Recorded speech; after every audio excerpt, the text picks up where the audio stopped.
Hey guys, welcome to Meghan Grace DIY. Today's video is part of my Back to Basics series, where we're going to cover how to do a flat felled seam. My Back to Basics series focuses on singular sewing techniques so you can build up your foundation of sewing and be very professional with every project you attempt.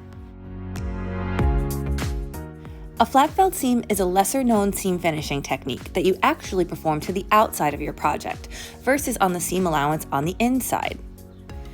You can use a flat felled technique on any seam that you are performing, but the most common places a flat felled seam is seen is on denim jeans. You'll most likely find it on the back, on the yoke seam, and on the inseam.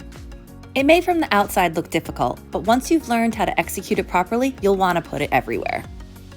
For today's demonstration, I'm going to use two sample rectangles of cotton fabric, and this inside line is going to be the seam that would be in our project. Now, I know I've said before that the common rule of sewing is right side to right side. You always want your patterns touching each other. But for the flat felled, we're going to start the opposite direction. We're going to start wrong side to wrong side. Once you've got your fabric appropriately lined up, take a few pins and place them perpendicular to the seam you intend to sew. Let's start by lining up our fabric at the 5/8 mark on our throat plate.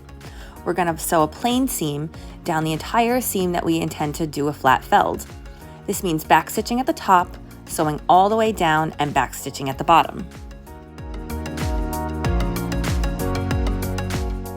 Now, I know I say this in pretty much every single video, but you have to press your seams. That's the only way you're going to get a beautiful professional flat felled. So let's start by pressing the seam open and flat. Always test a corner of your fabric with your iron before jumping into a project to make sure you're not going to burn your fabric by accident. Now let's prep our seam allowance. I'm going to take the right side of the seam allowance and I'm going to trim it down to 1/4 inch. A wise teacher once told me that you can't wish fabric back once you've cut it off, so make sure 100% that you're cutting in the right spot. Now the next part can be a little bit tricky, but hopefully by following my directions you'll be able to easily accomplish it. Taking the left side of the seam allowance, you're going to press it folded 1/4 inch in towards your seam.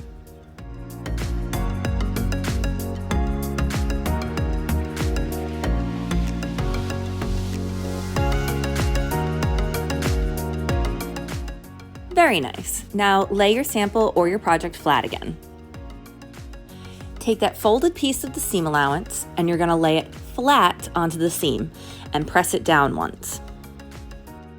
The important thing to pay attention to at this step is to make sure that that piece of seam allowance is laying flat when you pin it. You want to double check the back and make sure you don't have any bubbles or weird folds that might make the flat felled look, less than great. I'm placing a few pins to hold the folded piece of the seam allowance in place and placing them perpendicularly to the direction I'm going to sew. Once all my pins are in place, I'm going to take it over to the sewing machine and I'm going to sew right along the fold that I've created, so about 1/16 inch inside that fold line. I tried shooting this step from a different angle so you guys could see how I'm sewing right along that fold line. Let me know if you like this.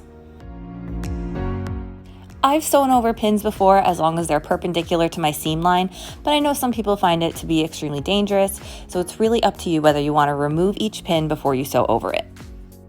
And we're going to backstitch at the bottom just like we would with any type of plain seam.